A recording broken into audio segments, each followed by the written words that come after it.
امریکہ اسرائیل اور ایران کی جنگ کے 12ویں دن امریکہ کا دعویٰ کہ اس نے ابنا ہرمز کے قریب ایران کی 16 بارودی سرنگیں بچھانے والی کشتیوں کو تباہ کر دیا ہے۔ امریکی سینٹرل کمانڈ نے اس کی فوٹیج بھی جاری کر دی ہے، جبکہ تہران کے ساتھ ساتھ لبنان میں اسرائیلی حملے بھی جاری ہیں۔ ادھر گزشتہ چند گھنٹوں کے دوران ایران نے مشرق وسطیٰ میں حملوں کا سلسلہ جاری رکھا ہے۔ سعودی عرب کا کہنا ہے کہ اس نے پرنس سلطان ایئر بیس کی جانب جانے والے 6 بیلسٹک میزائلوں کو روک کر تباہ کر دیا ہے، جبکہ آئل فیلڈ کی طرف اڑنے والے 2 ڈرونز کو بھی روک دیا گیا ہے۔ لیکن ایران میں اس قدر تباہی کے باوجود اس کے میزائل اور ڈرون حملے مسلسل کیوں جاری ہیں، اور امریکہ میں اس جنگ کو کیسے دیکھا جا رہا ہے؟ میں ہوں غضنفر حیدر اور یہ آج BBC نیوز اردو کے پروگرام جہانما کی ہماری ٹاپ سٹوری ہے۔ اس کے علاوہ پروگرام میں دیکھیے گا شمالی کوریا کی ایران کے نئے رہبر اعلیٰ کے انتخاب کی حمایت کا اعلان اور نئے کروز میزائلوں کا تجربہ۔ صدر ٹرمپ کا دعویٰ کہ اب تک ایران کے 5000 اہداف پر حملہ، جس کے بعد ایران کی دفاعی قوت پوری طرح ختم۔ یہ حملے کہاں ہوئے ہیں اور اس سے ایران کی جوابی کارروائی کی صلاحیت پر کتنا اثر پڑے گا؟ آبنائے ہرمز سے گزرنے والے 3 جہازوں کو نامعلوم پروجیکٹائل سے نشانہ بنایا گیا ہے، جس کے نتیجے میں ایک تھائی کارگو جہاز میں آگ لگ گئی ہے۔ دوسری جانب ایرانی صدر مسعود پیششکیان کے بیٹے نے دعویٰ کیا ہے کہ ایران کے نئے رہبر اعلیٰ مجتبیٰ خامنہئی کے زخمی ہونے کی اطلاعات بھی آئی ہیں، لیکن وہ ابھی محفوظ ہیں۔ تہران رات کو زوردار دھماکوں سے گونجتا رہا۔ حکام کے مطابق جنگ شروع ہونے کے بعد سے فضائی حملوں میں 1300 سے زائد افراد ہلاک ہو چکے ہیں۔ ادھر ایران بھی جوابی کارروائیاں کر رہا ہے۔ اسرائیل میں لاکھوں افراد رات بھر بجنے والے الرٹ سے جاگتے رہے، جو ایرانی میزائلوں کی آمد کی وارننگ دے رہے تھے، جبکہ فضا میں میزائلوں کو روکنے کی تیز آوازیں بھی سنائی دیتی رہیں۔ جبکہ قطر، سعودی عرب، متحدہ عرب امارات اور بحرین نے کہا ہے کہ وہ ایران کی جانب سے آنے والے میزائلوں کو تباہ کر رہے ہیں۔ اطلاعات کے مطابق کچھ ڈرونز دبئی کے ہوائی اڈے کے قریب گرے، جس سے 4 افراد زخمی ہو گئے ہیں۔ اسرائیل نے لبنان میں حملے جاری رکھے ہوئے ہیں۔ اسرائیلی طیاروں نے دارالحکومت بیروت کے جنوبی حصے میں کئی مقامات کو نشانہ بنایا ہے۔ اسرائیل کا کہنا ہے کہ وہ حزب اللہ کے ٹھکانوں کو نشانہ بنا رہا ہے۔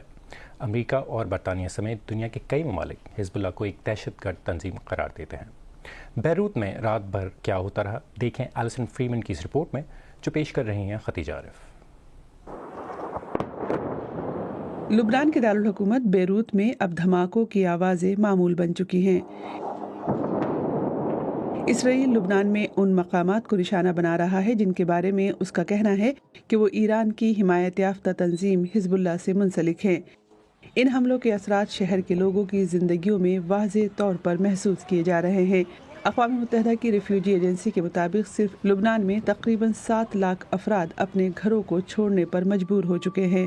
ان میں ریم اور اس کا خاندان بھی شامل ہے۔ ریم پہلے شہر کی ایک چھوٹی سی سڑک پر ٹیشو پیپر بیچتی تھیں۔ اب وہ کہتی ہیں کہ دل ٹوٹ گیا ہے۔ انہیں اپنے بچوں کے ساتھ گھر چھوڑنا پڑا اور اب وہ سڑک پر پناہ لینے پر مجبور ہیں۔ دوسری جانب ایران میں جنوب مشرقی علاقے کے ایک ہوائی اڈے سے دھوئیں کے بادل اٹھتے نظر آ رہے ہیں۔ امریکہ کا کہنا ہے کہ وہ اب ایران پر اس سے بھی شدید حملے کرے گا۔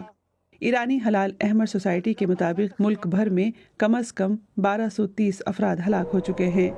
ایران کی جانب سے بھی جوابی کارروائیاں جاری ہیں۔ گزشتہ رات تل ابیب میں سائرن کی آوازیں سنی گئیں، جو ایرانی میزائلوں کی آمد کی اطلاع ہے۔ اقوام متحدہ میں ایران کے مندوب نے امریکہ اور اسرائیل کے اقدامات پر سخت تنقید کی ہے۔ ان حملوں کا مقصد شہریوں کو خوف زدہ کرنا، بے گناہ لوگوں کو قتل کرنا اور زیادہ سے زیادہ تباہی پھیلانا ہے۔ ڈونلڈ ٹرمپ نے کہا ہے کہ جنگ بہت جلد ختم ہو جائے گی۔ انہوں نے تیل کی قیمتوں سے متعلق خدشات کم کرنے کی بھی کوشش کی، کیونکہ حالیہ دنوں میں قیمتوں میں تیزی سے اتار چڑھاؤ دیکھا گیا ہے۔ اس کی ایک بڑی وجہ اہم سمندری راستہ آبنائے ہرمز ہے، جہاں سے دنیا میں تیل کی پیداوار کا 20% گزرتا ہے۔ جنگ شروع ہونے کے بعد سے یہاں جہازوں کی آمد و رفت میں نمایاں کمی آئی ہے۔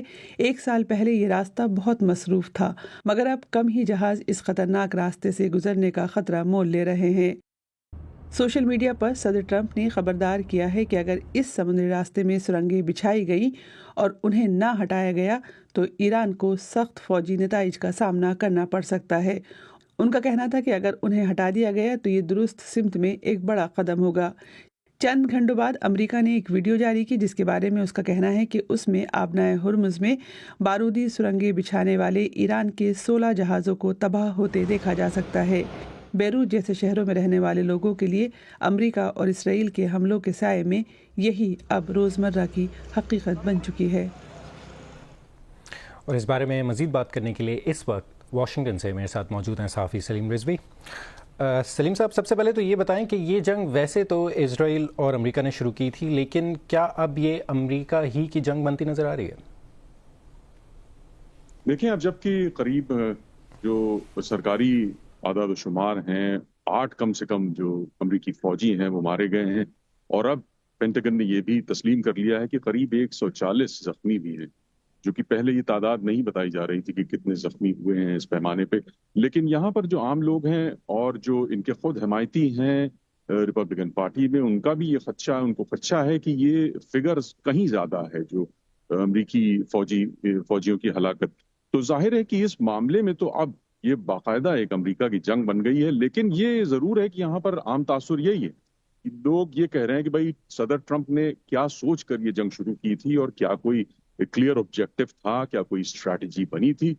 کیونکہ کل بھی بریفنگ کے بعد جو ڈیموکریٹس نکلے ہیں، ان کو جو کلاسیفائڈ بریفنگز ہوتی ہیں وہ دی گئیں، تو انہوں نے کہا کہ ہم تو بہت غصے میں ہیں اور نہ کوئی کلیئر آبجیکٹو نظر آ رہا ہے ابھی بھی، نہ کوئی اسٹریٹجی ہے۔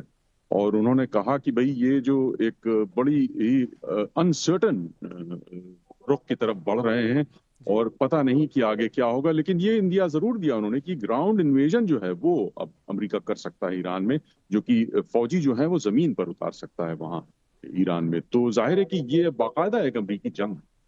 اچھا، یہ بتائیں کہ جنگ میں امریکی عوام کی حکومت کو کتنی حمایت حاصل ہے؟ کیا تشویش ہے عوام کو؟ دیکھیے، یہاں امریکی عوام بھی یہی سوال کرتے نظر آ رہے ہیں۔ زیادہ تر لوگ جو پولز آ رہے ہیں ان میں یہ کہا جا رہا ہے کہ بھئی صرف 27% جو رائٹرز کا پول ہے وہ کہہ رہے ہیں کہ حمایت کر رہے ہیں اس جنگ کی۔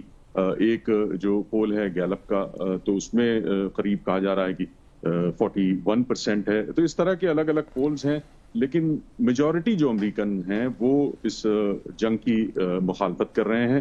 اور یہاں پر ظاہر ہے جب اس طرح کی جنگ ہوتی ہے اس خطے میں، تو جب تیل کی پرائسز بڑھتی ہیں تو یہ بڑی تشویش ہوتی ہے۔ سب سے پہلے لوگوں کو اسی میں بڑی پریشانیاں ہوتی ہیں، اور ظاہر ہے کہ ایک اکنامک جو افورڈیبلٹی کا معاملہ تھا، مہنگائی بہت پہلے سے بڑھی ہوئی تھی، اس پہ قابو پایا نہیں انہوں نے، اور اب جو ہے ایک یہ نیا بحران پیدا کر دیا ہے جس سے کہ گیس کی پرائسز بڑھتی ہیں، تو ظاہر ہے کہ ساری چیزوں کی پرائسز اور بھی بڑھ جاتی ہیں۔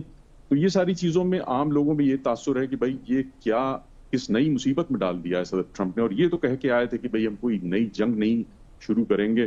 اور اس کے علاوہ یہ بھی اب خدشہ ظاہر کیا جا رہا ہے کہ بھئی خود ان کے ماگا کے جو موومنٹ کے لوگ ہیں ان میں بھی بہت سے لوگ یہ کہہ رہے ہیں کہ بھئی کیا یہ جنگ اتنی بڑھ جائے گی کہ کوئی امریکہ جوہری ہتھیار کا استعمال کر دے۔ یہ سارے خدشات باقاعدہ تبصرے کا پارٹ ہیں۔ واشنگٹن سے سلیم رضوی، ہم سے بات کرنے کا بہت بہت شکریہ۔ شمالی کوریا نے ایران کے نئے رہبر اعلیٰ کے انتخاب کی حمایت کا اعلان کیا ہے اور ساتھ ہی نئے میزائلوں کا تجربہ بھی کیا ہے۔ آج ٹرینڈنگ میں اسی پہ بات کریں گے۔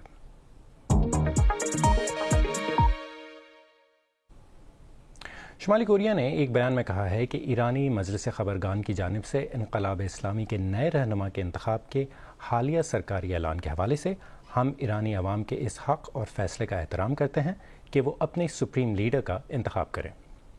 یہ بیان ان کے جنگی جہاز چو ہیون سے اسٹریٹجک کروز میزائل کے ایک اور تجربے کے بعد آیا۔ یہ اسی جنگی جہاز سے ہے جو کہ ایک ہفتہ پہلے ایک اور تجربے کے لیے استعمال کیا گیا تھا۔ شمالی کوریا اس جہاز کو اپنی بحری طاقت بڑھانے اور سمندر سے حملہ کرنے کی صلاحیت کے لیے اہم سمجھتا ہے۔ سرکاری میڈیا کے مطابق کم جونگ ان کا کہنا ہے کہ ملک کے لیے ایک مضبوط اور قابل اعتماد جوہری دفاعی صلاحیت برقرار رکھنا بہت ضروری ہے۔ امریکہ کئی دہائیوں سے شمالی کوریا کے جوہری اور میزائل پروگرام کو محدود کرنے کی کوشش کر رہا ہے، لیکن پیونگ یانگ کا موقف ہے کہ یہ ہتھیار ممکنہ حملے کے دفاع کے لیے ہیں۔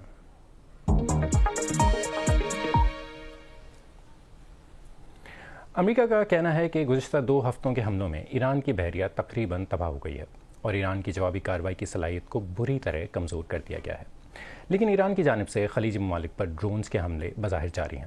حالیہ حملوں میں ایران کے کن مقامات کو نشانہ بنایا گیا ہے اور ایران کی جواب دینے کی کتنی صلاحیت باقی ہے؟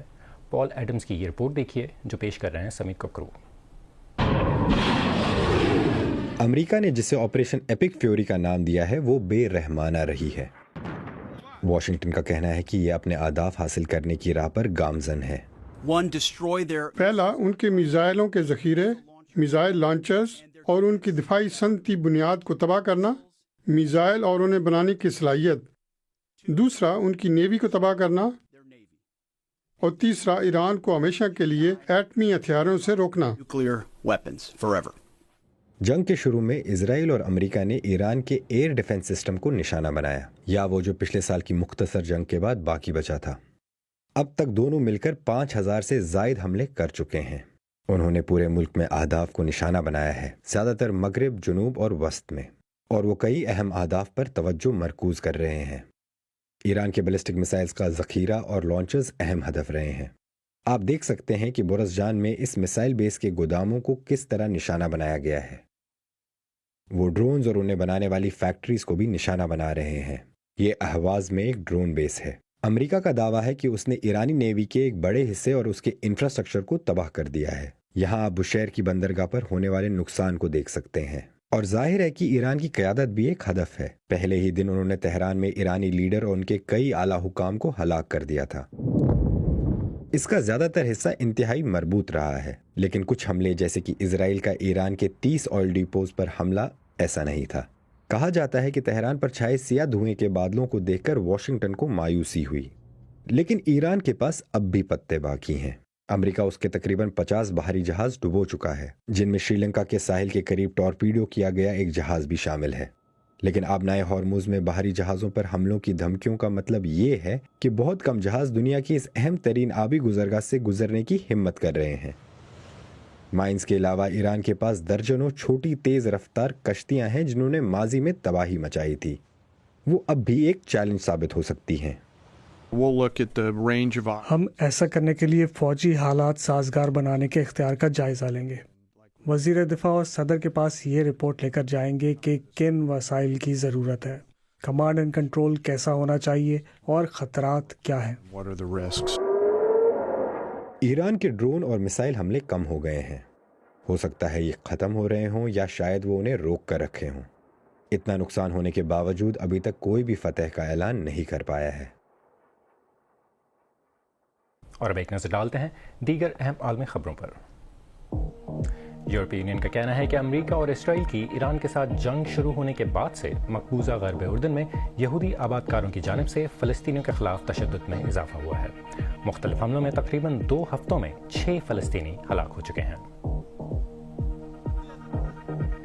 سوڈان کی فوجی حکومت کا امریکہ سے مطالبہ ہے کہ وہ نیم فوجی تنظیم ریپڈ سپورٹ فورسز کو دہشت گرد گروہ قرار دے۔ یہ مطالبہ ایک ایسے وقت میں ہوا ہے جب امریکہ نے ایک روز قبل ہی سوڈانی مسلم بردرہڈ کو یہ کہہ کر دہشت گرد تنظیم قرار دیا تھا کہ اسے ایرانی رجیم کی حمایت حاصل ہے۔ ایک ایسے وقت میں جب خلیجی ممالک کے بعض دفاعی نظام ایرانی شاہد ڈرونز کو روکنے میں مشکلات کا سامنا کر رہے ہیں، یوکرینی ڈرون ماہرین اس ہفتے مشرق وسطیٰ پہنچ رہے ہیں تاکہ خلیجی ممالک کو ایران کے میزائلوں کا مقابلہ کرنے میں مدد فراہم کی جا سکے۔ یوکرین نے گزشتہ 4 برسوں میں روسی حملوں کا مقابلہ کرنے کے لیے کم لاگت والے مگر مؤثر اینٹی ڈرون ٹیکنالوجی تیار کی ہے۔ اسی بارے میں ہے جیمز لینڈل کی یہ رپورٹ، جسے پیش کر رہے ہیں حسین عسکری۔ اگر آپ خلیج میں ڈرون سے محفوظ رہنا چاہتے ہیں تو اس طرح کی کوئی چیز مددگار ثابت ہو سکتی ہے۔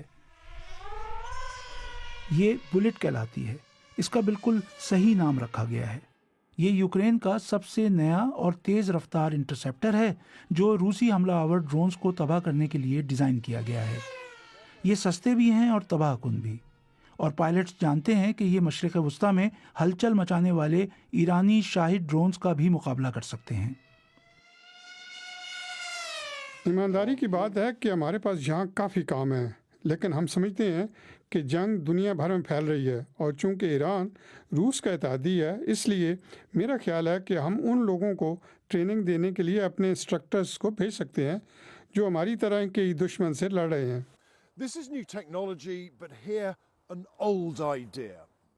یہاں یہ ٹیکنالوجی نئی ہے، لیکن یہ آئیڈیا پرانا ہے۔ سستا انٹرسیپٹر جو حملے کرنے والے شاہد ڈرونز کو تباہ کر سکتا ہے، لیکن اس کی اہمیت کا احساس تب ہوا جب مشرق وسطیٰ میں جنگ چھڑی اور اب سب یوکرین کے دروازے پر دستک دے رہے ہیں۔ اور یہ ایسے کام کرتے ہیں۔ خطرے کی نشاندہی کی جاتی ہے، پائلٹ انٹرسیپٹر لانچ کرتے ہیں اور کیمرے کی مدد سے وہ ڈرون سے جا کر ٹکراتا ہے۔ اگرچہ یہ ڈرون پیچیدہ ٹیکنالوجی سے تیار کیے جاتے ہیں اور ہاتھ سے اسمبل کیے جاتے ہیں، لیکن مہنگے میزائلوں اور طیاروں کی برعکس یہ بہت تیزی سے بڑے پیمانے پر تیار کیے جا سکتے ہیں۔ اس فیکٹری میں 3D پرنٹرز 24 گھنٹے پلاسٹک پارٹس بناتے ہیں۔ فیکٹری کے مالک کا کہنا ہے کہ انہیں تعجب ہے کہ دنیا کو ان کی اہمیت کا اب احساس ہو رہا ہے۔